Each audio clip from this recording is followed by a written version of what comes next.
ইতিহাস একটু সংক্ষিপ্তভাবে বলতে আরম্ভ করি।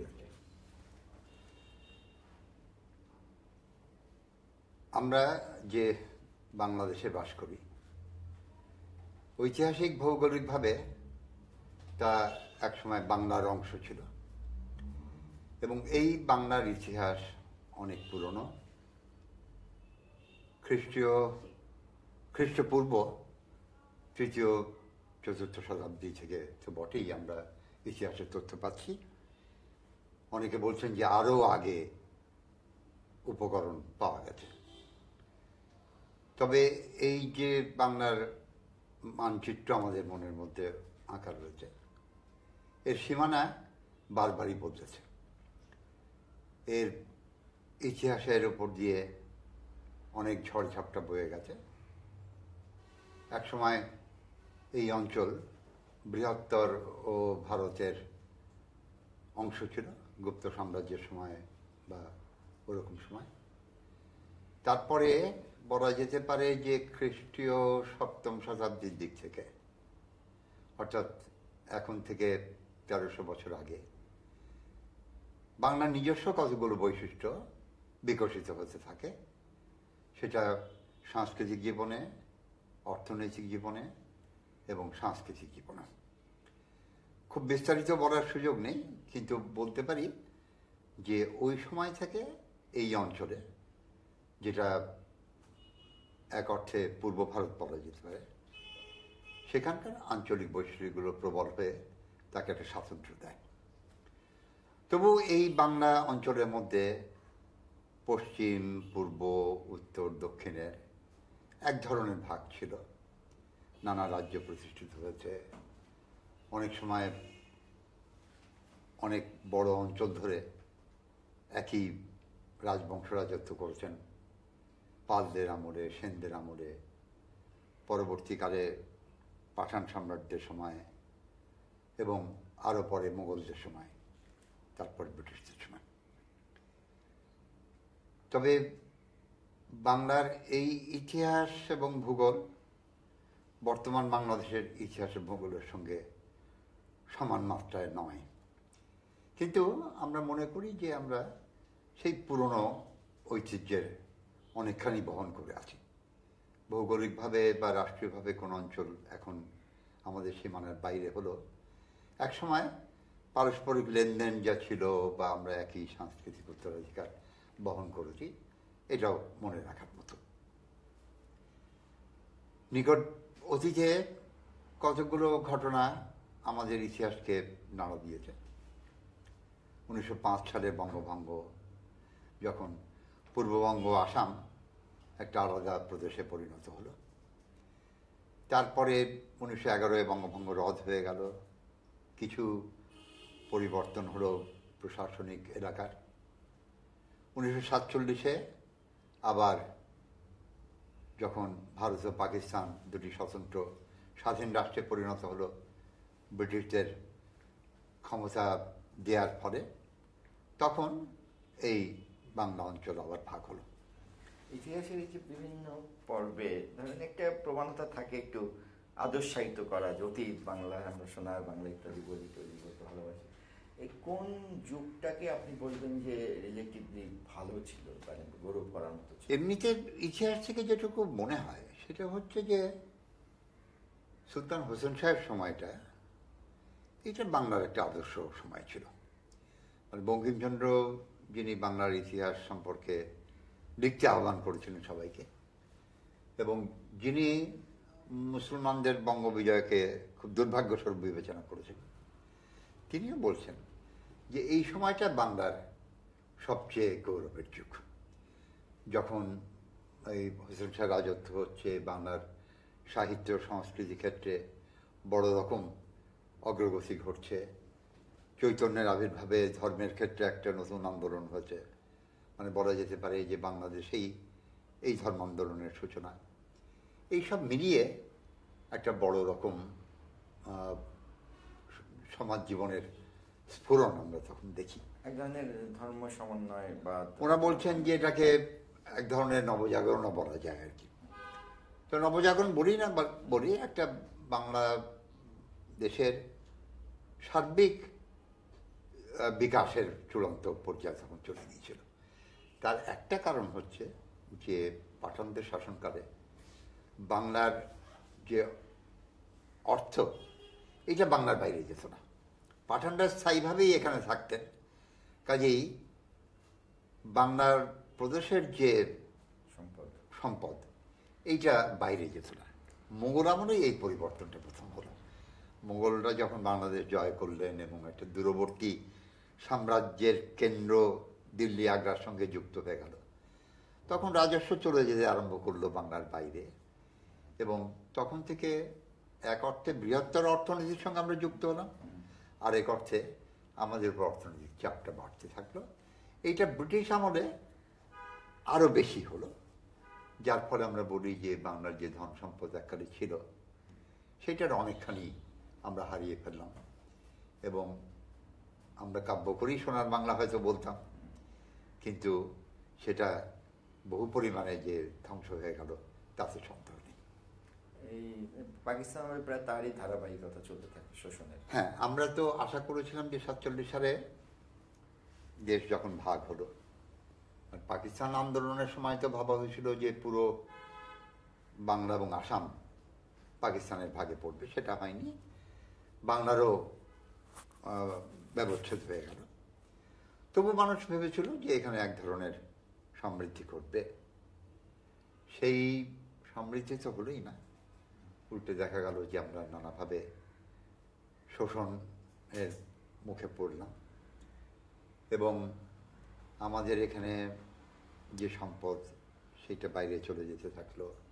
আমাদের সাংস্কৃতিক জীবনের ওপরে খুব বড় রকম একটা আক্রমণ হলো, ভাষা সংস্কৃতি বিপন্ন হলো, এবং এই বিপন্নতার চেতনা থেকেই আমি বলবো আজকের বাংলাদেশের বীজটা রোপিত হলো, যার প্রথম সূচনা হচ্ছে 1948 সালের ভাষা আন্দোলনের মধ্য দিয়ে।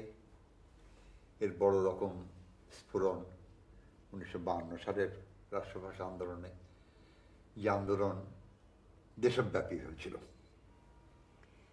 এবং তখন সকলেই বিস্মিত হয়েছিলেন যে যারা 5 বছর আগে পাকিস্তান চাইল, তারা এখন ধর্মীয় ঐক্যের জায়গায় সাংস্কৃতিক পরিচয়টাকে বেশি মূল্য দিচ্ছে। এটা কেমন করে হলো? এর একটা কারণ যে 19 শতাব্দীর শেষ দিক থেকে বাংলা ভাষা ও সংস্কৃতি সম্পর্কে একটা নতুন ভালোবাসার জন্ম হচ্ছিল। এইটা আমাদের রাজনৈতিক নেতারা অনেকেই খেয়াল করেননি। কাজেই এই 20 শতাব্দীর গোড়ার দিকে এবং এই পাকিস্তান হওয়ার আগে আগে পর্যন্ত তারা বাংলা ভাষাকে জাতীয় জীবনে প্রতিষ্ঠা করার চিন্তা করছিলেন। পাকিস্তানের সম্ভাবনা যখন দেখা দিল, প্রথমে যে প্রশ্নটা উঠেছিল সেটা হচ্ছে পাকিস্তানের রাষ্ট্রভাষা কী হবে, এবং বাংলা যে একটা রাষ্ট্রভাষা হওয়া উচিত, এইটা পাকিস্তান প্রতিষ্ঠার আগেই আলোচনার মধ্যে চলে এলো। কাজেই 48-এর ভাষা আন্দোলন বা 1952 সালের ভাষা আন্দোলন এটা আকস্মিক ব্যাপার নয়, এর পেছনে একটা ধারাবাহিকতা আছে, যে ধারাবাহিকতার খোঁজ হয়তো আমরা সবাই রাখি না, কিন্তু এটা হঠাৎ করে সেদিন হয়নি। এই যে বাংলা ভাষাকে রাষ্ট্রভাষা করার দাবিতে আত্মত্যাগ, এবং এটা থেকে সাংস্কৃতিক স্বাতন্ত্র্য সম্পর্কে একটা সচেতনতা, এটাই আমি বলবো যে ধীরে ধীরে বাঙালি জাতীয়তাবাদী আন্দোলনের ভিত্তি রচনা করে। এর সঙ্গে রাজনৈতিক ক্ষমতা বলয়ের বাইরে থাকা, অর্থনৈতিকভাবে শোষিত হওয়ার প্রশ্ন যখন জড়িত হয়, তখন এইটা সামগ্রিকভাবে সাংস্কৃতিক, রাজনৈতিক, অর্থনৈতিক আন্দোলনে পরিণত হয়। তার বাহন হচ্ছে বঙ্গবন্ধু শেখ মুজিবুর রহমানের 6 দফার মধ্যে দিয়ে যে আমাদের আত্মপ্রতিষ্ঠার দাবি। 6 দফা যখন এলো, তখনও যে আমরা একমত হয়ে এর পেছনে সবাই দাঁড়িয়েছি তাই নয়, একমত হতে 1969 পর্যন্ত আসতে হচ্ছে।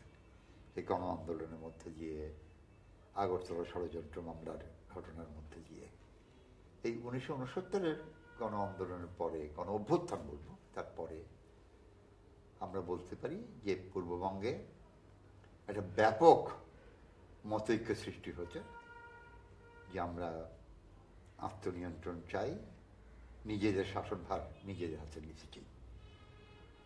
তারপরেই 1970-এর যে সাধারণ নির্বাচন, পাকিস্তানের প্রথম সাধারণ নির্বাচন, তাতে বঙ্গবন্ধু নেতৃত্বাধীন আওয়ামী লীগ দলের এই বড় রকম বিজয়, এবং সেই বিজয়ের ফল যখন আমরা পেলাম না, আমরা বুঝতেই পারলাম যে আমরা বঞ্চিত হতে যাচ্ছি, তখন থেকে শুরু হলো 1971-এর মার্চ মাসে অসহযোগ আন্দোলন।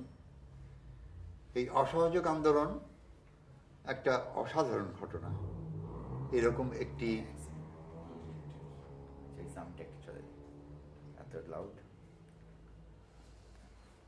ভালোই করছে, সুন্দর, বেশ পর্ব। তা আমি একটু একটু অল্প একটু পিছনে যাই। এই 60 দশকে তো মানে সাংস্কৃতিক আন্দোলনের ক্ষেত্রে রবীন্দ্রনাথের জন্য একসময় আপনাদেরকে আন্দোলন করতে পক্ষে রাস্তায় নামতে হয়েছে, একটু যদি বলেন। আমি যে বলছিলাম যে সাংস্কৃতিক জীবন একটা বিপন্নতার সম্মুখীন হয়েছিল, তার একটা উদাহরণ হচ্ছে যে 1961-তে যখন আমরা রবীন্দ্র শতবার্ষিকী করার উদ্যোগ নিই, তখন সরকারিভাবে বাধা আসে, এবং এখন আমাদের কৃতজ্ঞতার সঙ্গে স্মরণ করতে হয় যে তখন পূর্ব পাকিস্তান হাইকোর্টের বিচারপতি এস.এম. মোর্শেদ, তিনি এগিয়ে এসেছিলেন যে রবীন্দ্র শতবার্ষিকী উদযাপন করার ব্যাপারে সমস্ত দায়িত্ব নিয়ে। সরকার যখন তাকে বলে যে এর পেছনে বিদেশি শক্তির হাত আছে, তারা অর্থ যোগাচ্ছে, উনি বলেন যে তোমাদের কাউকে টাকা পয়সা তুলতে হবে না, যা টাকা পয়সা তুলতে হবে আমি তুলব। এবং উনি সেই টাকা পয়সা তোলার ভার দেন তখন পুলিশের যিনি আইজি ছিলেন হাফিজউদ্দিন আহমেদকে, বলেন যে আপনি টাকা তুলে দেবেন, এবং হাফিজউদ্দিন সাহেব ওর সঙ্গে সহযোগিতা করেন, টাকা পয়সা তোলা হয়, সেই টাকা দিয়ে আমরা রবীন্দ্র জন্ম শতবর্ষ করি। অবশ্য আমাদের এই কমিটি ছাড়াও আরও দুটি কমিটি ঢাকায় কাজ করেছিল। তখন একটা ব্যাপক ঐক্য ছিল, আলাদা আলাদা কমিটি হলো, এই আমরা পরপর অনুষ্ঠান করে গেলাম দিনের পর দিন ধরে ঢাকায়। এটা বড় প্রতিবাদ ছিল, এবং আমাদের সাংস্কৃতিক স্বাতন্ত্র্যকে প্রতিষ্ঠা দানের একটা বড় রকম এই যে সাংস্কৃতিক স্বাতন্ত্র্য, ধরেন 6 দফায় তো কিছু অর্থনৈতিক রাষ্ট্রিক দাবি দাওয়া তোলা হয়েছিল, কিন্তু একজন সংস্কৃতি কর্মীদের বা তাদের অ্যাসপিরেশন কি ছিল? আপনারা কি রকম বাংলাদেশ বা স্বাধীন পূর্ব বাংলা আশা করতেন? আমরা তখনও ভাবছিলাম যে একটা উপাদান ছিল এর মধ্যে, অসাম্প্রদায়িকতা। ভাষা আন্দোলনের সময় থেকেই যেহেতু বাংলা ভাষা, বাংলা সাংস্কৃতিক ঐতিহ্য নিয়ে কথা উঠে গেল, তখন সরকার যেভাবে এই সংস্কৃতিকে হিন্দু সংস্কৃতি, মুসলমানের সংস্কৃতি বলে ভাগ করতে শুরু করেছিল, সেইটার বিরুদ্ধে আমরা দাঁড়িয়ে গেলাম, জনমত দাঁড়িয়ে গেল। এবং এই যে আরবি হরফে বাংলা লেখার চেষ্টা, যে এই হরফ মুসলমানের নয়, এই যে একটা ব্যাপার, এইটার বিরুদ্ধে আমরা এটা তারও আগে পাকিস্তান সরকার অনেক টাকা পয়সা খরচ করেছিল আরবি হরফ প্রচারের জন্য, শেষ পর্যন্ত হয়নি। তার কারণ এর বিরুদ্ধে প্রতিরোধটা খুব জোরালো হয়, এবং আইয়ুব খান এসে চেষ্টা করেছিল রোমান হরফ চালাতে, সেটাও পারা গেল না। তখন আবার যারা উর্দু লেখক ছিলেন আমাদের এই অঞ্চলে অন্তত, তারাও আমাদের সঙ্গে যুক্ত হয়ে এর বিরোধিতা করেছিলেন, বলছিলেন যে না, যে ভাষা যে হরফে লেখা হয় এটা চলবে। তো যে প্রশ্নটা উঠল যে সাংস্কৃতিক কর্মীরা কী ভেবেছিল, একটা হচ্ছে যে মানে বাংলা ভাষার সর্ববিধ প্রতিষ্ঠা, দ্বিতীয় হচ্ছে যে আমাদের যে সাংস্কৃতিক অতীত, এটাকে আমাদের ঐতিহ্য বলে আমরা গর্ব করে প্রকাশ করব, প্রচার করব, প্রতিষ্ঠা করব। তৃতীয় হচ্ছে যে সাম্প্রদায়িক দৃষ্টিভঙ্গি দিয়ে সংস্কৃতিকে ভাগ করার চেষ্টা, এইটা আমরা প্রতিরোধ করব। এবং এখানেও এই সাম্প্রদায়িকতার বিরুদ্ধে রাজনৈতিকভাবেও আন্দোলন করব, যার ফল দেখা গেল যে ভাষা আন্দোলনের অব্যবহিত পরে আমাদের এখানে অসাম্প্রদায়িক ছাত্র সংগঠন গড়ে উঠল, অসাম্প্রদায়িক রাজনৈতিক দল গড়ে উঠল, এবং যে সমস্ত ছাত্র সংগঠন বা রাজনৈতিক দলের নামের আগে মুসলিম ছিল, যেমন আওয়ামী লীগ, আওয়ামী মুসলিম লীগ বা মুসলিম ছাত্রলীগ, তাদের অধিকাংশই মুসলিম শব্দ পরিত্যাগ করলেন, তাদের সংগঠনের দুয়ার অমুসলিমদের জন্য উন্মুক্ত করা।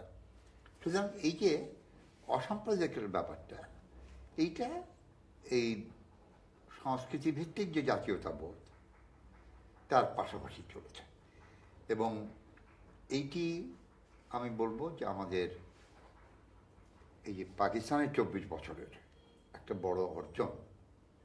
1956 সালে পাকিস্তানের প্রথম শাসনতন্ত্র যখন হয়, তখন সংবিধান বলা হতো না, শাসনতন্ত্র বলা হতো, এই জন্য আমি শব্দটা ব্যবহার করলাম। সেই শাসনতন্ত্রেই নির্ণীত হয়ে গেল যে পূর্ব পাকিস্তানে যুক্ত নির্বাচন প্রথা চলবে, পশ্চিম পাকিস্তানে স্বতন্ত্র নির্বাচন প্রথা। মানে আমরা যে ভিত্তিতে পাকিস্তান হয়েছিল তখনই তার বিরুদ্ধে একটা জোরালো পদক্ষেপ নিতে পারলাম। কাজেই মনে রাখতে হবে যে আমাদের সাংস্কৃতিক যে অর্জন সেদিনকার ছিল, তার সঙ্গে এই অসাম্প্রদায়িকতার প্রশ্নটি জড়িত ছিল, গণতন্ত্রের প্রশ্নটি জড়িত ছিল রাজনৈতিকভাবে, এবং অর্থনৈতিকভাবে একটা সুষম সমাজের প্রত্যাশা আমাদের মধ্যে ছিল। আমি বলবো এই ছিল আমাদের মনের মধ্যে আশা, যে আশা বাংলাদেশের অধিকাংশ মানুষের মনে সঞ্চারিত হয়েছিল।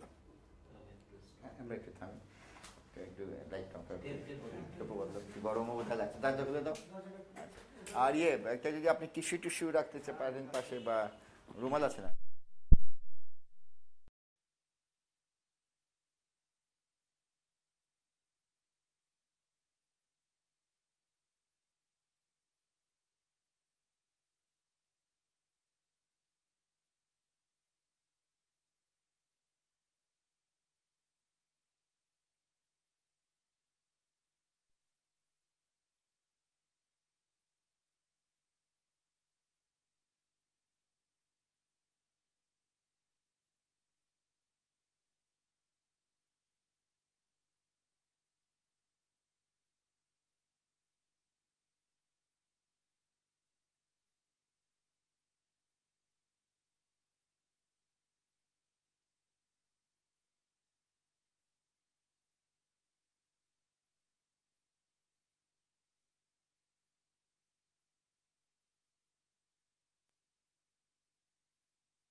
গুলো হলো, এর পেছনে বামপন্থীদেরও একটা ভূমিকা ছিল সেই সময়। এটা তুমি স্ত্রীর প্রতি অনেস্ট থাকলে ওইটা উল্লেখ করলে ভালো, জন্য অনেক সময় নেপথ্য থেকে অনেক কাজ করেছেন, আপনি যদি বলেন। ঠিক আছে, নাই এটা তো 45-এর দশকে মোটামুটি পপুলার আন্দোলন ছিল পূর্ববঙ্গের মুসলিম সমাজের মধ্যে। কি হলো 60 দশকের পর্যায়ে এসে যে মানুষের পাকিস্তান থেকে মন ফিরে শুরু হলো এবং একটা অসাম্প্রদায়িক বাঙালি চেতনা আসলো? এ কথা ঠিক যে পাকিস্তান আন্দোলনের প্রতি বড় রকম সমর্থন এই বাংলা প্রদেশ থেকেই এসেছিল, এবং সেই দিক দিয়ে দেখলে বলা যেতে পারে যে এই অঞ্চলের মুসলমানরা একটা পৃথক স্বাধীন বাসভূমির জন্য আন্দোলন করেছিলেন, সমর্থন জানিয়েছিলেন।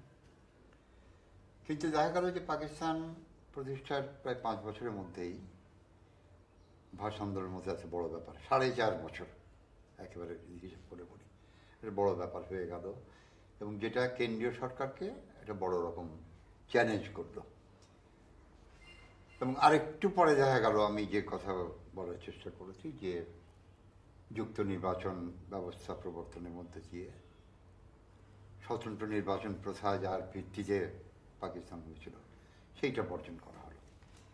এখন এই প্রশ্ন খুবই সঙ্গত যে কি এমন ঘটলো যার জন্যে যারা পাকিস্তান চাইল, যারা স্বতন্ত্র নির্বাচন চাইল, যারা মুসলিম জাতীয়তাবাদ চাইল, তাদের মানসিক পরিবর্তন হলো। আমার মনে হয় যে একটা ব্যাপার হয়েছে, সেটা হচ্ছে যে 40-এর দশকে বিশেষ করে যে তরুণ সমাজ গড়ে উঠছিল, যারা তখন কলেজে বিশ্ববিদ্যালয়ে পড়ছেন বা সদ্য বার হয়েছে, তারা এক ধরনের অসাম্প্রদায়িক চেতনা নিয়ে গড়ে উঠেছেন, তাদের একটা প্রভাব কাজ করেছে। দ্বিতীয়ত মানে যারা পাকিস্তান চেয়েছেন তারা অনেকে ভেবেছেন যে পাকিস্তান তো হয়েই গেছে, এখন আর এই সাম্প্রদায়িক প্রশ্নটাকে নতুন করে জাগিয়ে তুলে লাভ নেই, বরং সেটা শেষ করে দেওয়া দরকার। আমরা সবাই সকল ধর্মের মানুষ একই অধিকার নিয়ে বাস করি। আর তৃতীয় হচ্ছে যে পাকিস্তান যেভাবে হলো এবং যেভাবে কয়েক বছর চলল তাতে এক ধরনের হতাশা, এই তিনটে মিলে ব্যাপারটা দাঁড়ালো। আরও পরে মানে 54 সাল তো একটা আমরা বড় রকম বিদারণ রেখা বলতে পারি, যখন যুক্তফ্রন্ট জিতল, যে মুসলিম লীগ পাকিস্তান আন্দোলন সে নিশ্চিহ্ন হয়ে গেল। এরপরে হয়তো আমরা বলতে পারি যে এই সময়ের মধ্যে দিয়ে বাঙালি মুসলিম মধ্যবিত্ত সমাজ একটা গড়ে উঠছে। সেইটার প্রতিক্রিয়া 60-এর দশকের আগে পাই বলে আমার মনে হয় না। 60-এর দশকে গিয়ে যে ওই অর্থনৈতিক প্রশ্নে, রাজনৈতিক ক্ষমতা লাভের প্রশ্নে যে আমাদের মধ্যে চাঞ্চল্য দেখা দিল বা একটা দাবি দেখা দিল, বিশেষ করে সামরিক শাসন আমলেই এটা বড় করে হলো। এইসবের মধ্যে দিয়ে এই উদীয়মান মধ্যবিত্তের আত্মপ্রতিষ্ঠার একটা আকাঙ্ক্ষা দেখা যায়। আর এই সমস্ত ব্যাপারটার যে রাজনৈতিক পটভূমি, তার মধ্যে আমরা দেখি যে বাম রাজনৈতিক দলগুলোর একটা ভূমিকা আছে। তারা এই অসাম্প্রদায়িক চেতনার ব্যাপারে অনেকখানি অবদান রেখেছেন। অন্যদিকে যেসব দল মোটামুটি জাতীয়তাবাদী ভাবের প্রতিনিধিত্ব করছে, আওয়ামী লীগ বিশেষ করে, তারাও কিন্তু সেই জাতীয়তাবাদের কারণেই অসাম্প্রদায়িকতার দিকে অগ্রসর হচ্ছে। কাজেই এই বামদের যে একটা সমাজতান্ত্রিক চেতনা, সমাজতান্ত্রিক সমাজ গঠনের স্বপ্ন, তার সঙ্গে এই জাতীয়তাবাদী ভাবনার একটা মিল হয়ে গেল একটা জায়গায় এসে। তা না হলে এই 69 সালের আন্দোলন হতে পারত না, এবং 11 দফার মধ্যে যে 6 দফা জায়গা করে নিতে পারল, সেটা হচ্ছে যে এই বাম এবং এটাকে যদি আমরা বলি যে একটা কেন্দ্রীয় ধারা, মানে একটা হ্যাঁ জাতীয়তাবাদী ধারা, এটার একটা মিল হলো, এবং এই মিলটাই সম্ভবপর করে তুলল ওই 71-এর অসহযোগ আন্দোলন এবং তার পরবর্তী চেতনা। 60 দশকে কিছু সাংস্কৃতিক সংগঠন এখানে বোধহয় গড়ে উঠেছিল, যা পরে আমাদের সংস্কৃতিতে খুব ভূমিকা রেখেছে। মানে 50 দশকে ধরো বুলবুল ললিতকলা একাডেমির প্রতিষ্ঠা, এইটা দিয়ে আমি শুরু করব। 60-এর দশকে ছায়ানট হলো, এবং বুলবুল ললিতকলা একাডেমি যতটা মানে ধরো সাংস্কৃতিক কাজকর্ম নিয়ে ব্যস্ত ছিল, অতটা রাজনৈতিক চেতনা তাদেরকে স্পর্শ করেনি। কিন্তু তবুও এই যে রবীন্দ্র শতবার্ষিকীর মতো ব্যাপারে তারা কিন্তু পিছিয়ে ছিল না।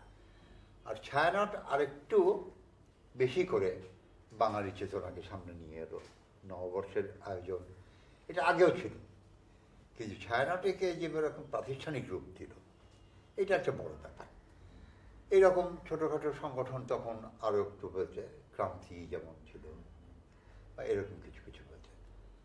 তারপরে ছাত্র সংগঠনগুলোরও একটা সাংস্কৃতিক ভূমিকা ছিল, বিশেষ করে ছাত্র ইউনিয়নের ছিল সংস্কৃতি সংসদ, ছাত্র সংগঠনগুলোর একটা সাংস্কৃতিক ভূমিকা। তবে সংস্কৃতি সংসদ ঢাকা বিশ্ববিদ্যালয়কে কেন্দ্র করে কিছু নাটকের দল যে গড়ে উঠছিল, এই সব মিলিয়ে ব্যাপারটাকে সামনে এগিয়ে নিয়ে গেছে।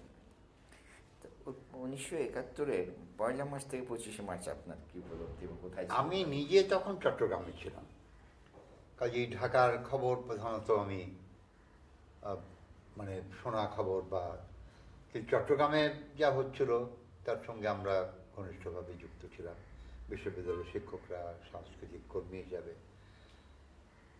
এইরকম ব্যাপক ঐক্য এটা দেখা যায় না। এবং প্রত্যেক মানুষ যে ভাবছে যে তার একটা করণীয় আছে, সে ঘরে বসে থাকবে না, সে প্রতিবাদে অংশ নেবে, নারী পুরুষ বৃদ্ধ নির্বিশেষে। এইটা একটা ইতিহাসের বড় ব্যাপার।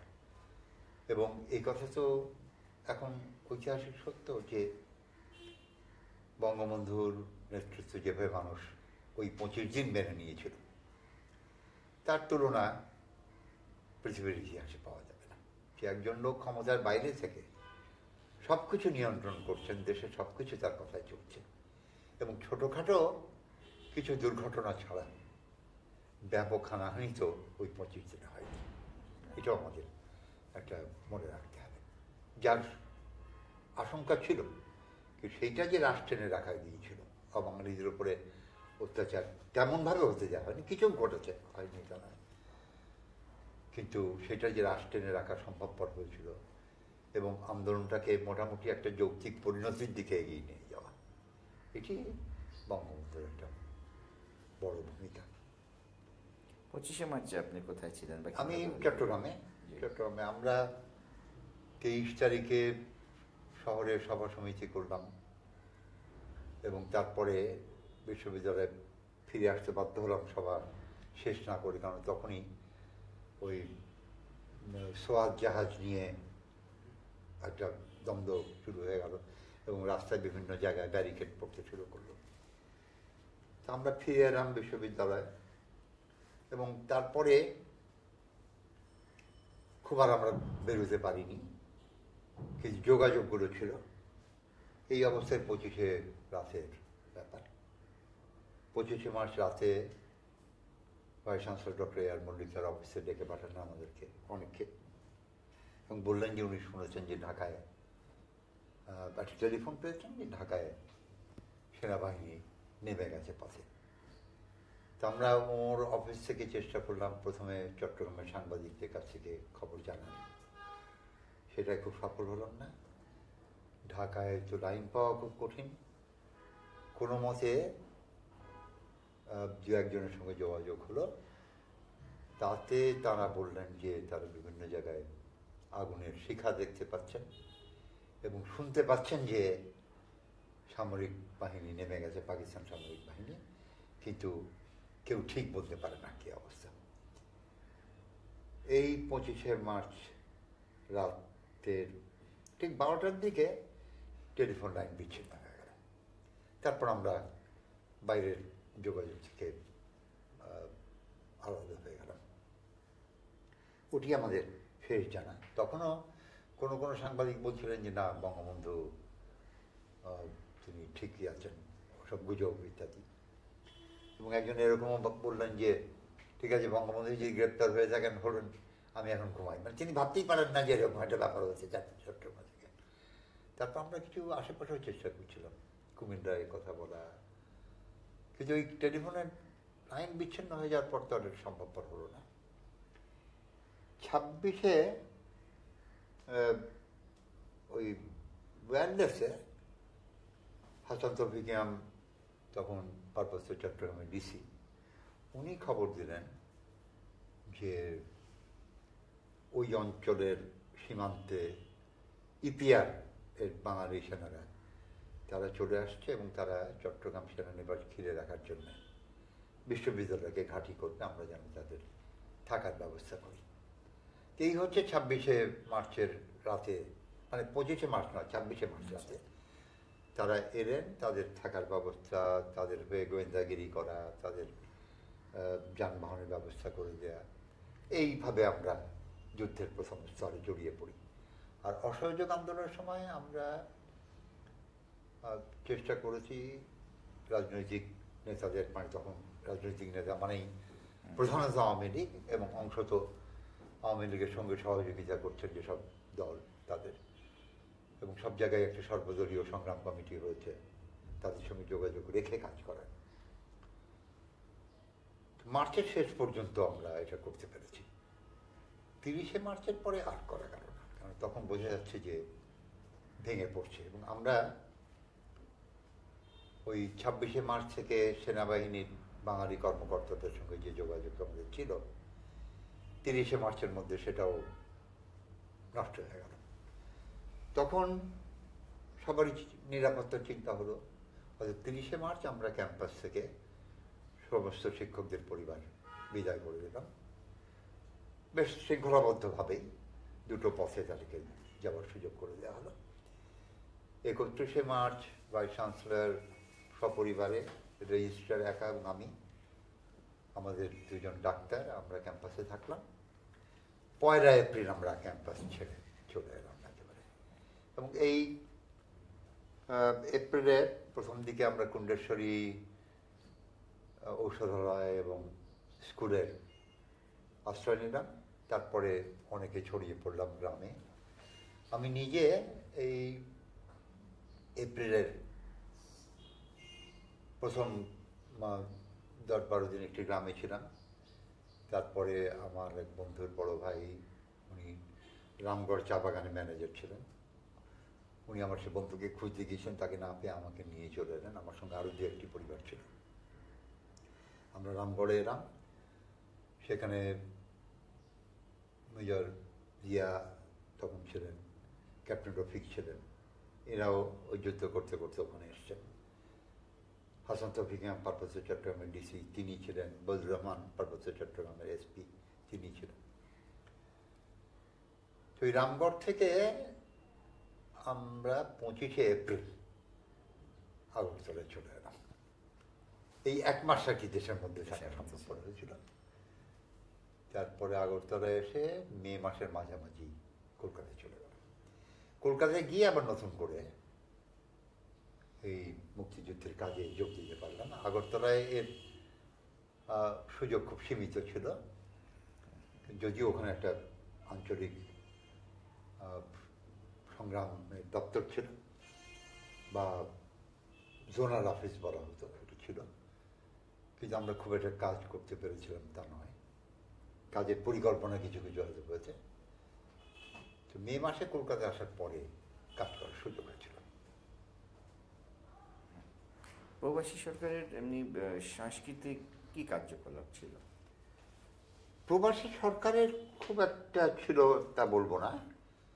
স্বাধীন বাংলা বেতার এটি ছিল প্রধান তার সাংস্কৃতিক কাজকর্ম।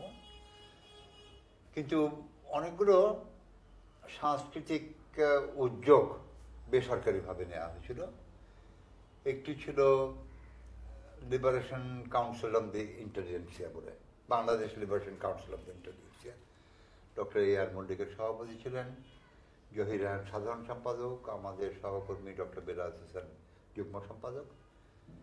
এরা মোটামুটি শিল্পী লেখক এদেরকে এক জায়গায় করার চেষ্টা করেছিলেন। তারপরে আমরা একটা করলাম বাংলাদেশ শিক্ষক সমিতি, ডক্টর এ আর মল্লিক সভাপতি, প্রথম পর্যায়ে আমি সাধারণ সম্পাদক। তারপরে আমাদের পদার্থবিজ্ঞানী ডক্টর অজয় রায়, উনি সাধারণ সম্পাদক হলেন। আমি তখন সরকারি যোগ দিলাম প্ল্যানিং সেলের সদস্য হিসেবে। তারপরে মুক্তি সংগ্রামী শিল্পীদের সংগঠন, সঙ্গীত শিল্পীদের, চিত্রশিল্পীদের চিত্র প্রদর্শনীর চেষ্টা, এমনকি আমাদের ফুটবল খেলোয়াড়রা তারা একটা ফুটবলের টিমও করেছিলেন, তারা নানা জায়গায় খেলেছেন। চিত্রশিল্পীদের যে চিত্র প্রদর্শনী, তাতে বহু লোক সমাগম হয়েছিল। এইভাবে একটা বেসরকারি উদ্যোগ কাজ করেছিল। কিন্তু এই বেসরকারি উদ্যোগ সবসময় প্রবাসী সরকারের সঙ্গে একযোগে কাজ করতে পারেনি। কোথাও কোথাও কিছু ছোটখাটো বিরোধের মধ্যে জড়িয়ে পড়তে হয়েছিল। তবে প্রবাসী সরকার যেটা আমরা বলি, আমি তো বাংলাদেশ সরকারই বলি, প্রথম বাংলাদেশ সরকার। তো এই সরকারের যে গঠন, এইটি একটা বড় ব্যাপার ছিল। প্রথম বড় ব্যাপার হচ্ছে যে স্বাধীন বাংলা বেতার এর প্রতিষ্ঠা। স্বাধীন বাংলা বেতার থেকে বঙ্গবন্ধুর স্বাধীনতার ঘোষণা প্রচার, তারপরে মেজর জিয়ার স্বাধীনতার ঘোষণা প্রচার। এটি উনি দুবার দিয়েছিলেন, প্রথমবার নিজের নামে, দ্বিতীয়বার বঙ্গবন্ধুর নামে। প্রথমবার নিজেকে রাষ্ট্রপতি ঘোষণা করেছিলেন, পরের বারে একে খান প্রভৃতির কথায় সংশোধন করে বঙ্গবন্ধুর পক্ষ থেকে এই ঘোষণা যাপন করেন। তার ওই হান্নান সাহেব একটা ঘোষণা পাঠ করেছেন। হান্নান সাহেব বঙ্গবন্ধুর স্বাধীনতার ঘোষণা এটি পাঠ করেছেন, যেটার কথা বললাম, স্বাধীন বাংলা বেতার প্রতিষ্ঠা হওয়ার সঙ্গে সঙ্গেই বঙ্গবন্ধুর ঘোষণা এটা একাধিক জন পড়েছিল। প্রথমে হান্নান সাহেব, পরে আবুল কাসেম সন্দীপ, আরও জন পড়েছিল। তারপরে যখন প্রবাসী সরকার, যেটাকে আমরা বলি অনেক সময়, এটি গঠিত হলো, এই খবরটা খুব স্বাধীন বাংলা বেতার থেকে ছড়াবার সুযোগ ছিল না, কারণ ততদিনে স্বাধীন বাংলা বেতার চট্টগ্রাম থেকে গুটিয়ে নিয়ে চলে আসা হয়েছে আগরতলায়, এবং এর শক্তি খুব দুর্বল ছিল, ফলে শক্তি খুব সীমাবদ্ধ ছিল। ওই আকাশবাণী থেকে স্বাধীন বাংলা বেতার থেকে ধরা হয়েছে বলে সরকার গঠনের ঘোষণা এবং 17 তারিখে মুজিবনগর সরকার শপথ গ্রহণের ব্যাপারটা প্রচারিত হয়। এটি মানুষকে আশ্বস্ত করে, এবং এইখানে তাজউদ্দিন আহমদের কথাটা এসে পড়ে। তিনি যে বাংলাদেশ থেকে ভারতে গেলেন, ভারতীয় প্রধানমন্ত্রীর সঙ্গে সাক্ষাৎ করলেন এবং নিজেকে বাংলাদেশের প্রধানমন্ত্রী বলে পরিচয় দিলেন, এটি একটা অসংসাহসিক কাজ ছিল। কারণ তখনও তিনি জানতেন না যে সরকার গঠন করতে পারবেন কিনা এবং কী অবস্থা হবে, কিন্তু তার একটা প্রত্যয় ছিল। এই প্রত্যয়ের উপর নির্ভর করে তিনি ভারত সরকারের কাছে সাহায্য চান বাংলাদেশ সরকারের পক্ষ থেকে, এবং তারপরে সত্যিই সরকার গঠন করতে সমর্থ হন। পরবর্তীকালে এই সরকার নানা চ্যালেঞ্জের সম্মুখীন হয়েছে আওয়ামী লীগের দলের মধ্য থেকেও, কিন্তু তাজউদ্দিনের দূরদৃষ্টি, তার সাংগঠনিক যোগ্যতা, তার বিচার বুদ্ধি, এই সব মিলিয়ে তিনি সবগুলো বাধা অতিক্রম করে মুক্তিযুদ্ধকে সংগঠিত ও পরিচালিত করতে সমর্থ হয়েছিলেন, এবং সামরিক দিক এবং রাজনৈতিক দিক এইটাকে যে মেলাতে সমর্থ হয়েছিলেন, এটি তার একটি বড় কৃতিত্ব। আমরা সবাই প্রায় এই কথাটা বলছেন আনিস ভাই, যে তাজউদ্দিন সাহেবের লিডারশিপটা খুব ক্রুশিয়াল, মানে উনার মেধা, মনন বা হ্যান্ডেল করা। উনার মানবিক কোয়ালিটি কেমন ছিল? অসাধারণ মানবিক। আমি মানে এক একটা কথা বলি, আমি তাকে প্রথমে দেখেছি একটা ছোট বাড়িতে, তারা বেশ কয়েকজন থাকছিলেন, খুবই অপরিসর একটা ঘরে। তারপরে ওই 8 নম্বর থিয়েটার রোডে বাংলাদেশ সরকারের অফিস প্রতিষ্ঠিত হয়, তিনি ওখানেই থাকতেন একটি ঘরে। সংলগ্ন বাথরুমে তিনি নিজে হাতে নিজের কাপড় ধুতেন, সামনের অফিসে বসতেন। তার নাকি একটা শার্ট ছিল, এরকম কিছু একটা। কাপড় যেমন বেশি ছিল, একটা ছিল বললে হয়তো বাড়াবাড়ি হবে, কিন্তু বেশি ছিল না। এবং ওইখানে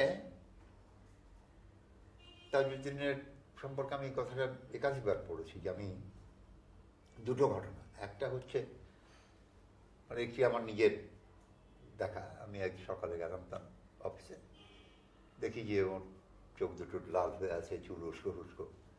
তো আমি জিজ্ঞেস করলাম যে অসুস্থ নাকি? তো উনি বললেন না, কালকে খুব ঝড় বৃষ্টি হলো, তো ঝড়ে জানলা খুলে গেলাম, যখন ডাকাতে গেলাম তখন দেখি ভয়ানক বৃষ্টি।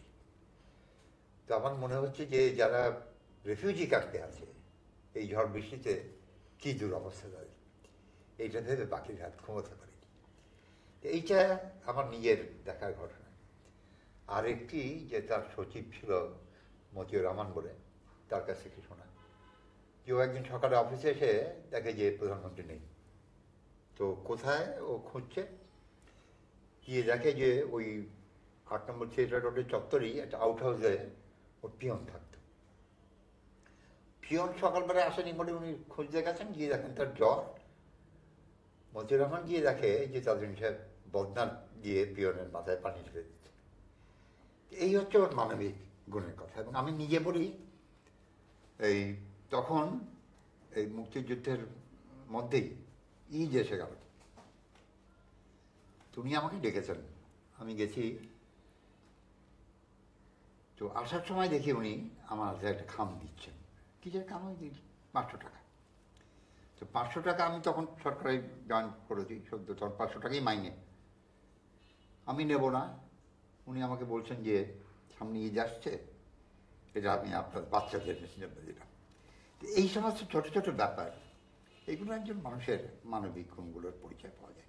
কিন্তু তবু আমি এটার উপর জোর দেবো না, আমি জোর দেবো ওর এই যে একটা নির্দিষ্ট লক্ষ্যের দিকে, যে বাংলাদেশের মুক্তি ছাড়া তাজউদ্দিন দ্বিতীয় কোনো চিন্তা ছিল না। মানে একেবারে এই ব্যাপারে কোনো রকম উনি মানে আপোষ করতে রাজি নন। এবং যখন খন্দকার মোশতাক কলকাতায় মার্কিন কনসাল জেনারেলের সঙ্গে যোগাযোগ করছেন, এটা জানি হয়ে গেল, তখন মোশতাক বললেন যে তাজউদ্দিন চায় না যে বঙ্গবন্ধু ফিরে আসুক, সেই জন্যে সে মুক্তিযুদ্ধের কথা বলে এমন একটা অবস্থায় নিয়ে যেতে চাচ্ছেন যেখানে বঙ্গবন্ধুকে পাকিস্তানে মেরে ফেলতে পারে। এবং তাজউদ্দিন বলছেন যে মুক্তিযুদ্ধের সাফল্যই নির্ভর করবে বঙ্গবন্ধু মুক্তি পাবেন কিনা তার উপরে, এবং এটি হচ্ছে আমাদের প্রথম লক্ষ্য। তিনি নড়েননি, লক্ষ্যচ্যুত হননি, এবং হননি বলেই আমাদের পক্ষে সম্ভবপর হয়েছে এই বিজয়ে লাভ করা। সময়ে বেশ কিছু ভারতীয় বুদ্ধিজীবীরা, লেখক, শিল্পী, সাহিত্যিকরা খুব সহায়তা করেছিলেন, আমি জানি, বাংলাদেশি লেখক, শিল্পী, সাহিত্যিক বা আমাদের মুক্তিযুদ্ধকে, এদের কথা কি একটু বলুন? আমরা খুব ব্যাপক সাহায্য পেয়েছি। মানে সাধারণভাবে এই আগরতলায় যখন গেলাম, আমাদের চোখের সামনে জিনিসপত্রের দাম হু করে বেড়ে গেল। তারপরে ভারত সরকারটা রেফিউজি ট্যাক্স বসালো, এগুলো লোকে মেনে নিয়েছে।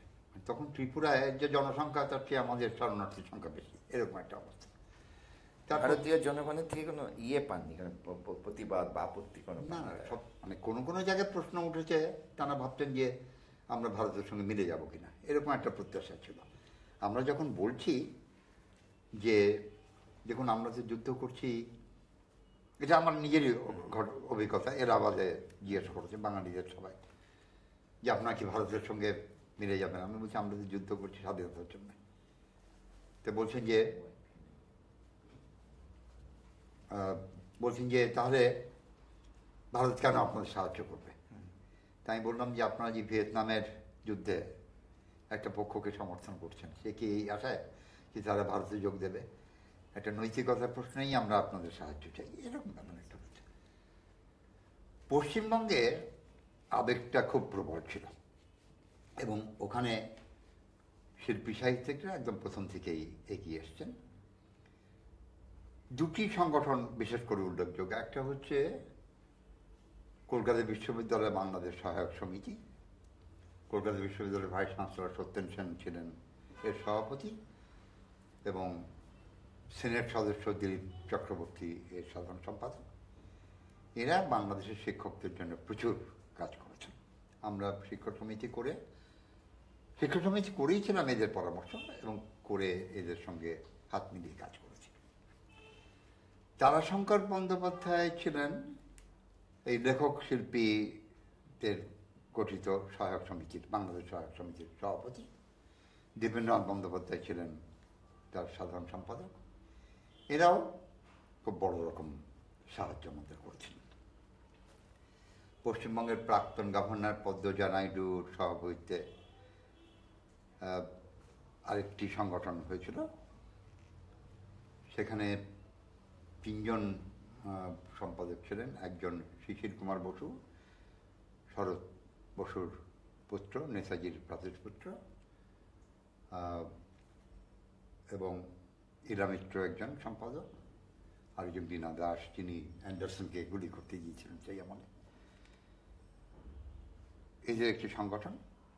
তাছাড়া মৈত্রী দেবী, গৌরী আয়ুব, এরা একটা সাম্প্রদায়িক সম্প্রীতির জন্য সংগঠন করেছিলেন, এবং বাংলাদেশের শরণার্থী শিশুদের দেখাশোনার দায়িত্ব এরা পালন করেছে।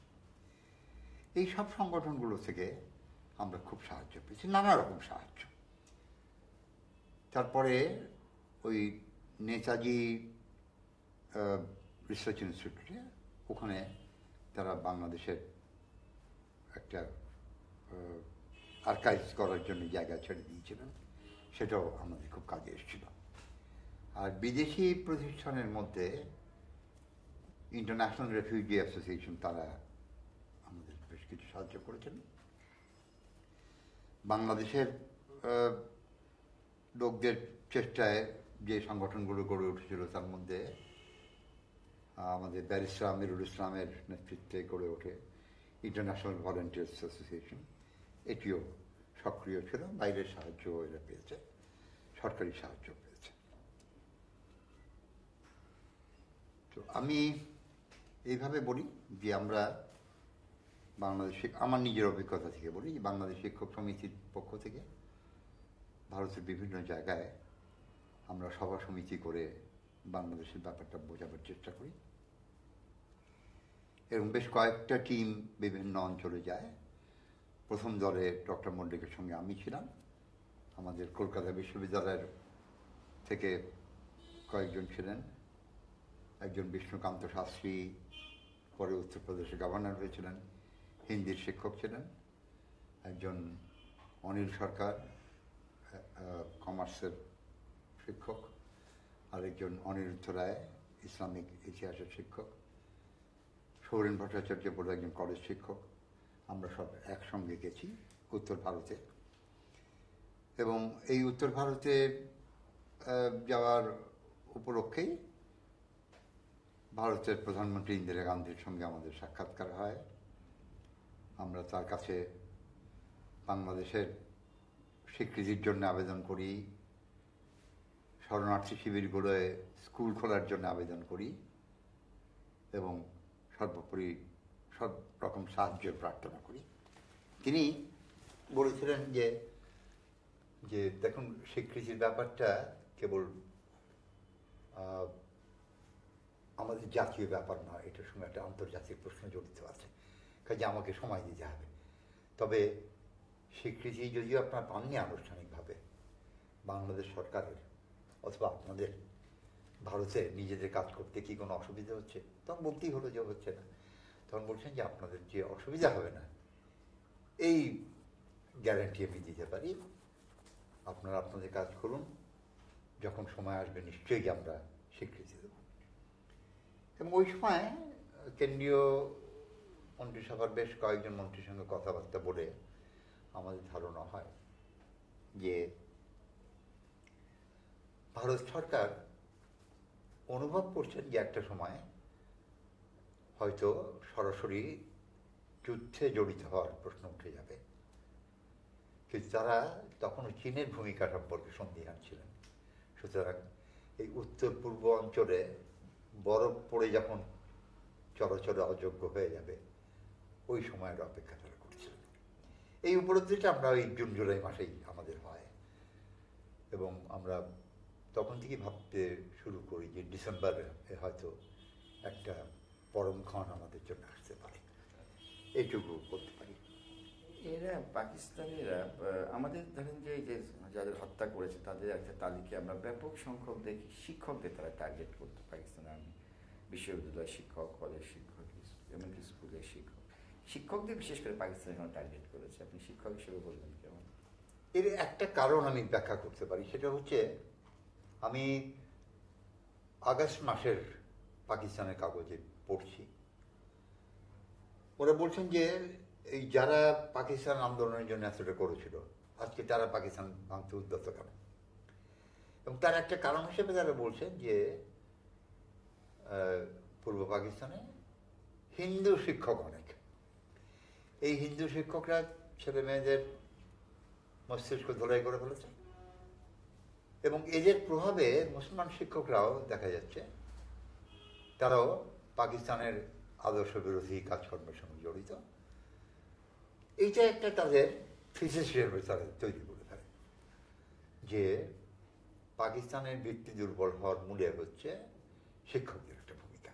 তারা রাজনীতিবিদদের চাইতেও শিক্ষকদেরকে বেশি দায়ী করে। যে পাকিস্তান টাইমসে এই মর্মে জেরে সোলেরির মতো সাংবাদিক পর্যন্ত লিখেছেন। মানে তো কাজে এক ধরনের বিদ্বেষ, প্রতিহিংসা বৃত্তি তাদের মধ্যে গড়ে উঠেছিল এবং আমরা জানি যে প্রায় সব জায়গায় অসহযোগ আন্দোলনের সময় ছাত্র সমাজ একটা অগ্রণী ভূমিকা পালন করেছে। শিক্ষকরাও পিছিয়ে ছিল না, কিন্তু শিক্ষকদের ভূমিকা ছাত্রদের চাইতে নিশ্চয়ই অনেক পরোক্ষ ছিল। কিন্তু এই ছাত্রদের ভূমিকার কারণেই শিক্ষকরা অভিযুক্ত হয়েছে এবং তারা শেষ পর্যন্ত মনে করেছে যে শিক্ষক এবং শিক্ষকতার বাইরেও সাংস্কৃতিক ক্ষেত্রে যাদের ভূমিকা আছে, বুদ্ধিজীবী হিসাবে যাদের কোনো ভূমিকা আছে, এরা সকলেই পাকিস্তানের জন্য একটা আপদস্বরূপ, অর্থাৎ এদেরকে শেষ করতে হবে। প্রথম যে মার্চের 26-এ যখন ঢাকা বিশ্ববিদ্যালয়ে আক্রমণ করল, তখন ছাত্ররাই ছিল প্রধান লক্ষ্য। শিক্ষকদের উপর যে আক্রমণ হয়েছিল, শিক্ষকদের হত্যাও করা হয়েছিল, সেইটা অনেকখানি আমি বলবো ভয় পাইয়ে দেওয়ার জন্যে। ঠিক যে তারা কোনো তালিকা করে শিক্ষক হত্যা করেছিলেন 26-27 মার্চে, তা নয়। কিন্তু পরবর্তীকালে মে মাসের পর থেকে যত হত্যা হয়েছে বিভিন্ন জায়গায় দেশব্যাপী, এগুলো পরিকল্পিত হত্যা, নামের তালিকা করে হত্যা, এবং যাদেরকেই তাদের মনে হয়েছে পাকিস্তান বিরোধী তাদেরকে হত্যা করা।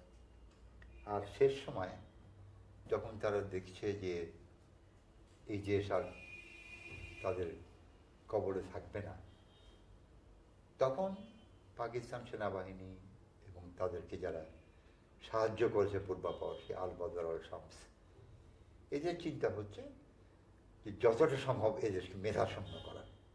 কাজেই বুদ্ধিজীবীদের ধরো, সে বুদ্ধিজীবী সাংবাদিক হন, সে বুদ্ধিজীবী শিক্ষক হন, সে বুদ্ধিজীবী কেবল লেখক হন, চিকিৎসক হন, প্রকৌশলী হন, আইনজীবী হন, জীবনের প্রত্যেকটি ক্ষেত্রেই যারা গুরুত্বপূর্ণ তাদেরকে ধরো, মারো, যাতে বাংলাদেশ সোজা হয়ে উঠে না দাঁড়াতে পারে। ঠিক আছে, আমাদের প্রায় শেষ হয়ে এসছে, আর 2-3 ছোট প্রশ্ন।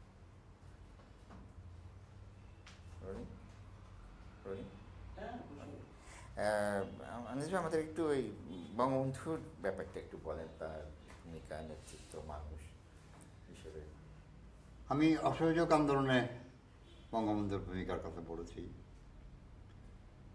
বঙ্গবন্ধু মুক্তিযুদ্ধের সময় অনুপস্থিত, কিন্তু 9 মাস মুক্তিযুদ্ধ তার নামেই সংগঠিত হচ্ছে, এবং তখন এমন কোনো বাঙালি ছিল না যে তার নিরাপত্তার জন্য উৎকণ্ঠিত হয়নি। একদিকে যুদ্ধ চলছে তার নামে, অন্যদিকে আমরা প্রতি মুহূর্তে শঙ্কিত হচ্ছি যে পাকিস্তান সরকার না তাকে মেরে ফেলে। আগস্ট মাসে যখন পাকিস্তান সরকার ঘোষণা করলো যে তার বিচার তারা করতে যাচ্ছে, তখন থেকে আমাদের মনের মধ্যে ভয়টা ছিল যে হয়তো একটা বিচারের নামে প্রহসন করে তাকে মেরে ফেলবে।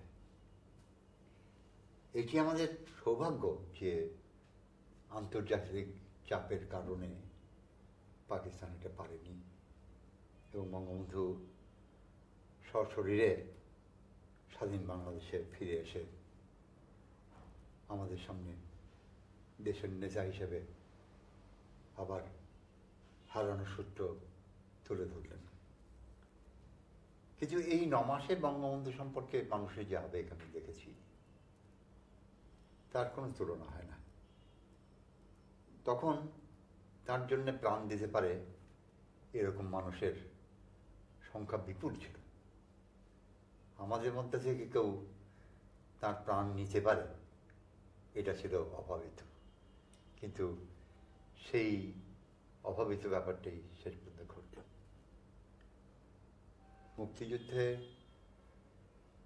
বঙ্গবন্ধুর ভূমিকা, তার পূর্ববর্তী 24 বছরে তার যে রাজনৈতিক ভূমিকা, এটাকে মিলিয়ে দেখতে হবে এবং বুঝতে হবে যে নানা ঝড় ঝঞ্ঝার মধ্যে দিয়ে এই মানুষটি কিভাবে আমাদেরকে মুক্তির দ্বার প্রান্তে পৌঁছে দিয়েছিলেন।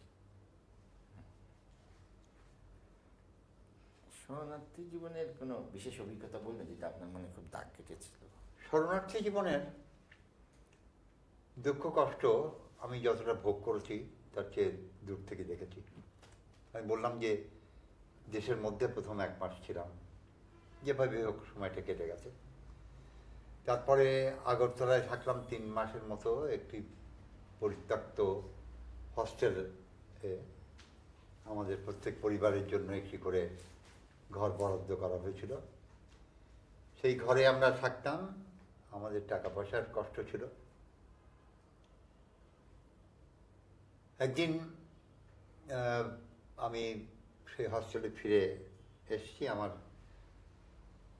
2টি মেয়ে, বড় মেয়েটির বয়স 6 না 7। সে আমাকে বলছে যে আবার যুদ্ধ থেমে গেলে আমাকে রসগোল্লা কিনে দেবে। তা আমি জিজ্ঞেস করলাম ব্যাপারটা কি। তোমার স্ত্রী বললো যে ঘন্টা বাজিয়ে মিষ্টি অর্ডার এসছে। এখন প্রত্যেক ঘরে এক এক পরিবার, প্রত্যেক পরিবারই শিশু আছে, কেউ আর মিষ্টি কিনতে সাহস করে না। তো আমার স্ত্রী আমার মেয়েকে বুঝিয়েছে যে এখন যুদ্ধ চলছে, এখন মিষ্টি কেনা যাবে না আর কি। সেই জন্য সে আমাকে বলছে ওই কথা যে মিষ্টি যুদ্ধ শেষ হয়ে গেলে রসগোল্লাটা কিনে দেবে। তা আমি যখন আমার স্ত্রীকে বললাম যে তোমরা প্রত্যেকেই তো নিজের বাচ্চার জন্য কিনতে পারতে, এইটা করলে না কেন? আমার স্ত্রী বললো যে মাথায় আসে। এই একটা ঘটনা আমি বলি। তবে আমি মানুষের দুঃখ কষ্ট অন্যভাবে দেখেছি। এই যে আমি তো গাড়ি নিয়ে আগরতলায় গিয়েছিলাম, পরে কলকাতায় চলে এসেছিলাম, কারণ ভেবেছিলাম যে গাড়ি গ্যারেজে ফেলে যাবো কেন, যতদূর যাওয়া যায় যাক। আমি যখন পথ দিয়ে যাচ্ছি, হাজার হাজার মানুষ হেঁটে যাচ্ছে। তার মধ্যে সেই বৃদ্ধ আছে, মহিলা আছে, সদ্যজাত শিশু আছে। এদের একটা কষ্ট আমি দেখেছি। আরেকটা কষ্ট হচ্ছে যাকে বলা যায় শরণার্থী ক্যাম্পে থাকার কষ্ট। এখানে আমার এক ভারতীয় বন্ধুর কাছে শোনা ঘটনা, ওই ক্যাম্পে দুধ দিত শিশুদের জন্যে। তো নানা কারণেই দুর্নীতির সব জায়গায় আছে, তারপরে প্রাকৃতিক কারণও নষ্ট হয়ে যায়। একদিন বলা হলো যে দুধ কম, কাজেই যেসব মা বাচ্চাদের স্তন দিতে পারে সেই বাচ্চাদের জন্য দুধ দেওয়া হবে। তো এরকম সারিবদ্ধ হয়ে দাঁড়িয়েছেন মহিলারা, যে দুধ দিচ্ছে সে এক মহিলার সামনে গেছে, সেই মহিলার মুখের দিকে তাকিয়েছে, মানে দুধ দেবে কি দেবে না। তো মহিলা নিঃশব্দে তার জামার বোতাম খুলে দিলেন, দেখাতে যে তিনি সন্তানকে সন্তানের সমর্থ নন। এইটা একটা আমি মনে করি যে এই শরণার্থী জীবনের একটা উল্লেখযোগ্য কাহিনী। বাঙালি নারী তার স্বভাব সুলভ লজ্জা সব ত্যাগ করে কোন পর্যায়ে ডেসপারেশন। তারপর আমার এক ছাত্র, ওরা দুই ভাই তারা তাদের ঠাকুরমাকে কোলে করে এই ময়মনসিংহ থেকে পাহাড়ি পথ নিয়ে তারপর ভারত রাষ্ট্র শিবিরে পৌঁছেছিল। এই সমস্ত পথটা তারা 2 ভাই এই ঠাকুরমাকে কোলে করে নিয়ে গেছে। এটা অসাধারণ কষ্টের মধ্যে। আচ্ছা, তারপরে আরেকটা কথা বলি, এই কক্সবাজার অঞ্চলে বা দক্ষিণ চট্টগ্রাম থেকে কেউ কেউ বার্মার দিকে চলে গিয়েছে। এদের অনেকেই বার্মা সরকারের হাতে পড়ে জেলে থাকতে বাধ্য হয় এবং বেশ কয়েক মাস জেলে ছিল। তা আমার ছাত্র এরকম একটি জেল থেকে আমাকে চিঠি পাঠিয়েছিল। এই জেলে খাবার পানির অভাব, ওরা বৃষ্টির পানি ধরে রাখছে খাবার জন্য। অন্যান্য অবস্থা কি হতে পারে সেই কল্পনা করা যায়।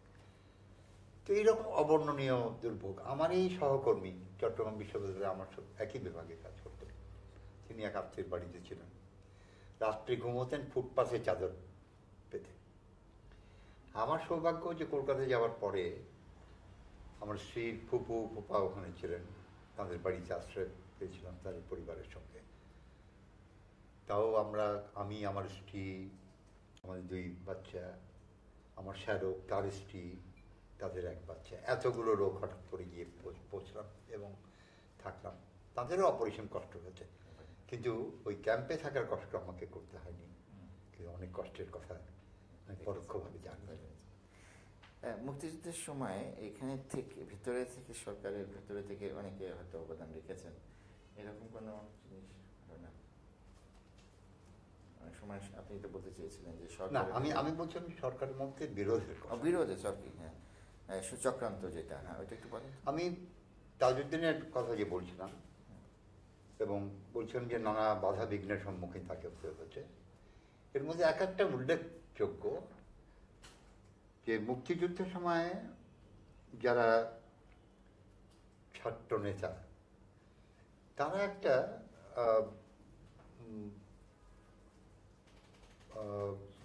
মনোভাব ব্যক্ত করলেন যে বঙ্গবন্ধু তাদেরকেই মুক্তিযুদ্ধের পরিচালনার দায়িত্ব দিয়ে গেছেন এবং ভারতীয় জেনারেল উবান তিনি এদের কথায় কিছুটা আস্থা স্থাপন করলেন। তিনি ইন্দিরা গান্ধীকে বোঝাবার চেষ্টা করেন যে এরা মুক্তিযুদ্ধ পরিচালনার উপযুক্ত।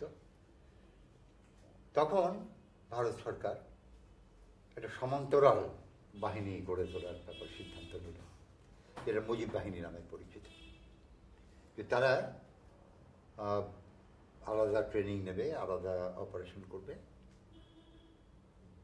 এইটার একটা ফল হলো যে এই মুজিব বাহিনীর সঙ্গে আমাদের নিয়মিত বাহিনীর অনেক জায়গায় বিরোধ হয়ে গেল, কিন্তু তার চাইতেও রাজনৈতিক বিরোধটা প্রবল হলো এই জন্যে যে এরা খুব প্রবলভাবে তাজউদ্দিনের বিরোধী ছিলেন। মোটামুটি তাজউদ্দিন এবং তার পরিচালিত বা তার নেতৃত্বে পরিচালিত সরকারের, তো এইটা একটা বাধা তাজউদ্দিনকে সম্মুখীন হতে হয়েছিল। এবং তিনি আমাকে বলেছিলেন যে আমি ভারত সরকারকে জিজ্ঞেস করেছিলাম যে আপনি কেন এটা করতে গেলেন। এই একটি প্রশ্নের জবাব আমি কখনো পাইনি। আমাকে সবসময় বলা হয়েছিল যে আপনাকে পরে বুঝিয়ে বলা হবে, কিন্তু সেই পরে আর কখনো আসেনি। অন্যদিকে দলের মধ্যে থেকে, দলের সংসদ সদস্যদের মধ্যে থেকে তিনি এক ধরনের চ্যালেঞ্জের সম্মুখীন হন। তিনি যখন পাকিস্তানের জাতীয় সংসদ এবং প্রাদেশিক পরিষদের নির্বাচিত সদস্যদের সভা ডাকেন, তখন অনেকেই তাকে চ্যালেঞ্জ করেন যে কে তাকে প্রধানমন্ত্রী করল। সেই সময় অস্থায়ী রাষ্ট্রপতি সৈয়দ নজরুল ইসলাম তাজউদ্দিনের সমর্থনে দাঁড়ান। তিনি বলেন যে আপনারা জানেন যে বঙ্গবন্ধু আমাদের কয়েকজনকে তার পরে কাজের ভারের জন্য মনোনীত করতেন সবসময়, এবং আমি সেই দায়িত্ববোধ থেকে আমি তাজউদ্দিনকে প্রধানমন্ত্রী নিযুক্ত করেছি। এবং তার এই বক্তৃতার পরে অনেকখানি প্রশমিত হয় পরিস্থিতি এবং তাজউদ্দিন আস্থা লাভ করেন। তবে এই আস্থা লাভের জন্যে আরও দুটো ব্যাপার দায়ী। একটি হচ্ছে যে স্বাধীন বাংলা বেতার শক্তিশালী কেন্দ্র হিসাবে গড়ে তুলতে তিনি সমর্থ হন, এটা একটা। আর হচ্ছে যে সামরিক কমান্ডকে পুনর্গঠিত করতে পারেন, সামরিক কমান্ডের আস্থা যে তার উপরে আছে, বা তিনি যেন ওসমানীকে যে প্রধান সেনাপতি নিযুক্ত করেছিলেন, ওসমানীর নেতৃত্ব মেনে নিয়েছিলেন সামরিক কমান্ডাররা, এটার একটা ব্যাপার। অবশ্য এখানে বলা উচিত যে ওসমানীর নেতৃত্ব বিনা বাধায় মানা হয়নি। বিশেষ করে মেজর জিয়াউর রহমান ওসমানীর বিরুদ্ধে ছিলেন। তিনি বলেছিলেন যে প্রধান সেনাপতি থাকার দরকার নেই, একটা কমান্ড কাউন্সিল হলে যথেষ্ট, যারা সক্রিয়ভাবে যুদ্ধ করছে তারা মিলে একটা কমান্ড কাউন্সিল করবে, তাদের নেতৃত্বে পরিচালিত হবে। কিন্তু তাজউদ্দিন চেয়েছিলেন যে প্রধান সেনাপতি একজন থাকবেন, যার সঙ্গে সরকারের কোনো সংসদ থাকবে এবং তার নেতৃত্বে সেক্টর কমান্ডাররা কাজ করবেন। সেটি শেষ পর্যন্ত সম্ভবপর হয়েছিল। তো এইগুলো ওর সাংগঠনিক সিদ্ধি, যার ফলে এইটা করতে পেরেছেন। আর তৃতীয় বাধাটা এলো খন্দকার মোশতাক আহমদ পররাষ্ট্রমন্ত্রীর কাছ থেকে, যিনি বঙ্গবন্ধুকে রক্ষা করার নামে পাকিস্তানের সঙ্গে আপোষ করতে চাইলেন আমেরিকান কনসালজেন্টের মাধ্যমে। এবং এটা যখন ভারতীয় গোয়েন্দাদের কারণে ধরা পড়ে গেল, তাজউদ্দিনকে জানানো হলো, তখন তিনি খন্দকার মোশতাকের সমস্ত ক্ষমতা নিয়ে নেন। এবং সেই সময় জাতিসংঘে বাংলাদেশের প্রতিনিধি দল যাওয়ার কথা, সভাপতি খন্দকার মোশতাক পররাষ্ট্রমন্ত্রী হিসেবে নেতৃত্ব দেবেন এরকম একটা স্থির হয়ে আছে। কিন্তু যেহেতু তার এই চক্রান্ত ধরা পড়ল, তাকে যেতে দেওয়া হয়নি। বিচারপতি আবু সাইদ চৌধুরী, যিনি ইউরোপে বাংলাদেশের প্রতিনিধি ছিলেন, তাকে বলা হলো নেতৃত্ব দিতে, তিনি নেতৃত্ব দিলেন। খন্দকার মোশতাক এই ব্যাপারটা কোনোদিন তাজউদ্দিনকে ক্ষমা করেননি। এবং পরে সুযোগ যখন পেলেন, স্বাধীনতা লাভের পরে তাজউদ্দিনের বিরুদ্ধে তিনি বহুবার বঙ্গবন্ধুর কাছে বলেছেন, বঙ্গবন্ধুর স্ত্রীর কাছে বলার চেষ্টা করেছেন, বেগম মুজিবের কাছে। এই ওয়াজেদের, ডক্টর ওয়াজেদ মিয়ার বইতে আছে কথাটি, যে খন্দকার মোশতাক তাকে বলছেন যে তুমি তোমার শাশুড়িকে বলো তাজউদ্দিনের বিরুদ্ধে কিছু কথা ইত্যাদি। মানে বঙ্গবন্ধুর কানে যত রকমভাবে পৌঁছানো যায় তাজউদ্দিনের বিরুদ্ধে কথাই চেষ্টা করেছেন। এবং তারপর যখন বঙ্গবন্ধু হত্যা হয়েছে, তখন তাজউদ্দিনকেও জেলের অভ্যন্তরে নিক্ষেপ করা, তাকে হত্যা করা, এটি সম্ভবপর হয়েছে। আচ্ছা, আমরা একটা কথা বলা হয় প্রায় মুক্তিযুদ্ধের চেতনা অথবা 1971-এর চেতনা। 71-এর চেতনা বলতে আসলে কি মিন করা হয়? আসলে আমি একভাবে বুঝি এটা, সেটা হচ্ছে যে ওই 71-এর পরবর্তী 24 বছরে যে সমস্ত বিষয়ে ব্যাপক মতৈক্য করে উঠেছিল, যেমন আমি মনে করি যে গণতন্ত্র, বিশেষ করে সংসদীয় গণতন্ত্র সম্পর্কে। কারণ আমরা যদি দেখি, তা দেখবো যে সামরিক শাসনের বিরুদ্ধে যে আন্দোলন হচ্ছে, তখন আমরা সংসদীয় গণতন্ত্রের কথা বলছি। এবং তার আগে থেকেও গণতন্ত্রের কথা বলছি। এই পূর্ব পাকিস্তানে উপনির্বাচন হচ্ছে না, গণতন্ত্রের কথা বলছি, উপনির্বাচনকে। এই সব কিছুর মধ্যে গণতন্ত্র একটি। তারপর ভাষা আন্দোলনের মধ্যে দিয়ে যে বাঙালিত্বের চেতনা, এই জাতীয়তাবাদী চেতনা, এটি একটি। তারপরে অসাম্প্রদায়িকতা আমি বলেছি, এই একটি মৌল চেতনা। এবং এই সমাজতন্ত্রের কথা যেটা বলা হয়েছে, সমাজতন্ত্রের কথা আওয়ামী লীগ বেশ কিছুকাল ধরে, মানে 1970-এর আগে, 60-এর দশকের শেষ দিক থেকে বলা শুরু করেছে। 70-এর খুব স্পষ্ট করেই বলেছিল। কিন্তু সমাজতন্ত্রের কথা যখন বলা হয়নি, তখনও একটা সুষম সমাজের কথা বলা হয়েছে। আবার 1950 সালে ঢাকায় প্রথম শাসনতান্ত্রিক মহাসম্মেলন হয়, কনভেনশন, কনস্টিটিউশনাল কনভেনশন। তার প্রস্তাবে বলা হয়েছিল যে পাকিস্তান হবে একটি যুক্তরাষ্ট্রীয় সমাজতান্ত্রিক রাষ্ট্র, United socialist states of Pakistan, এই আর কি। তখন তারা এই যে আলাদা আলাদা ইউনিটের কথা ভেবেছেন, আত্মনিয়ন্ত্রণ থাকবে এরকম প্রদেশে, সমাজতান্ত্রিক হবে এবং একটা যুক্তরাষ্ট্রীয় পদ্ধতি সরকার হবে। তাই আমি মনে করি যে এইগুলোই একটা 24 বছরে এক ধরনের মতৈক্যের মধ্য দিয়ে এই চেতনাগুলো করে উঠেছিল। মুক্তিযুদ্ধের সময় সরকার 3টি নীতির কথা বলেছিলেন: গণতন্ত্র, অসাম্প্রদায়িকতা বা আমরা বলতে পারি ধর্মনিরপেক্ষতা, এবং সমাজতন্ত্র। আর বঙ্গবন্ধু পাকিস্তানের কারাগার থেকে ফিরে এই 74টি যোগ করলেন জাতীয়তাবাদ। কিন্তু আমি মনে করি 4টি নীতি এই 24 বছরের মধ্যে ধীরে ধীরে আমাদের মনের মধ্যে জায়গা করে নিয়েছিল। এটাকে আমি মুক্তিযুদ্ধের চেতনা বলব।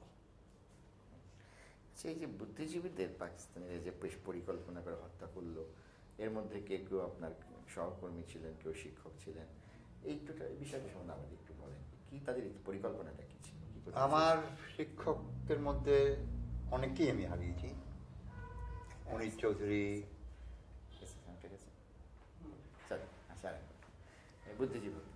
আমার শিক্ষকদের মধ্যে অনেককেই আমি হারিয়েছি। মনির চৌধুরী, মোফাজ্জল হায়দার চৌধুরী, জ্যোতির্ময় গুহ ঠাকুরতা, সন্তোষ ভট্টাচার্য। এদের মৃত্যুতে আমাদের খুব বড় রকম ক্ষতি হয়েছে, এই কথাটা আমি বলতে পারি। আমি ব্যক্তিগতভাবে তো ক্ষতিগ্রস্ত হয়েছি, শুধু আমার শিক্ষক নন, শিক্ষক, সহকর্মী, বন্ধু, ছাত্র অনেকে গেছে। আমার যেমন ডাক্তার ফজলে রাব্বি, ডাক্তার আলেম চৌধুরী, এরা খুব ঘনিষ্ঠ ছিলেন, শহীদুল্লাহ গায়ে স্যার অগ্রজের মতো। এরকম কত নাম বলবো। আমার ছাত্র গেছে, বন্ধুদের মধ্যে গিয়াসউদ্দিন আহমদ, ইতিহাস অধ্যাপক। এদের সকলের মৃত্যু ভয়ানক বাজে এখনো, এবং যে নিষ্ঠুরভাবে এদেরকে হত্যা করা হয়েছে। গিয়াসউদ্দিন যেমন মুক্তিযুদ্ধের সময়ও সে একবার আমাকে বললো যে কলকাতা চলে আসবে নাকি, প্রশ্ন করলো, জানতে চাইলো। আমি দেখলাম যে ওখানে আমরা কেউই খুব ভালো নেই। তা আমি বললাম যে আপনি যদি ওখানে বিপদগ্রস্ত মনে করেন তাহলে চলে আসেন। আমার এখন মাঝে মাঝে মনে হয় তখন কেন বললাম না যে হ্যাঁ চলে আসেন, তাহলে হয়তো একটি জীবন বাঁচতে আর কি। কিন্তু তখন মনে হয়েছিল যে উনি গিয়ে কি করবেন, অথচ এখানে উনি খুব ভালো কাজ করছিলেন। মানে এই মুক্তিযোদ্ধাদের জন্য কাপড় চোপড়, রসদ সংগ্রহ, ওষুধপত্র সংগ্রহ। বেগম সুফিয়া কামালের লেখায় আছে যে সে মুটের ছদ্মবেশে, মানে লুঙ্গি পরে, মুটের গেঞ্জি পরে চলে গেছে ওর বাড়িতে, মাথায় জিনিস নিয়ে ওই কাপড় সংগ্রহ করছে বা খাবার দাবার সংগ্রহ করছে। এই যে মানে তার একনিষ্ঠা।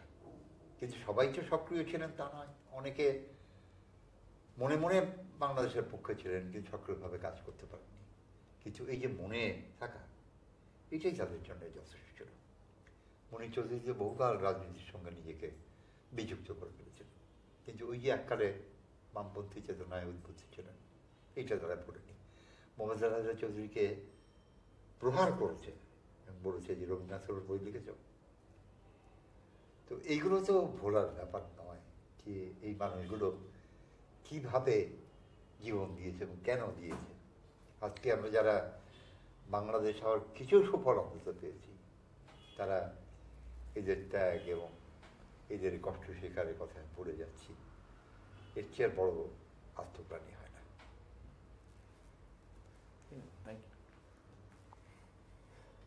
আমার দিক থেকে মোটামুটি প্রশ্নগুলো আপনি যদি না ঠিক আছে, ঠিক আছে, আর কিছু বিশেষ কিছু বলবেন? আমার মনে হয় যে ঠিক আছে, আমারও বলা মোটামুটি হয়ে গেছে। তবে যেমন কতটা কষ্ট হয়েছে আমার কথা জানি না। না না, খুব ভালো হয়েছে, খুব থ্যাংক ইউ। একটা ছবি নিয়ে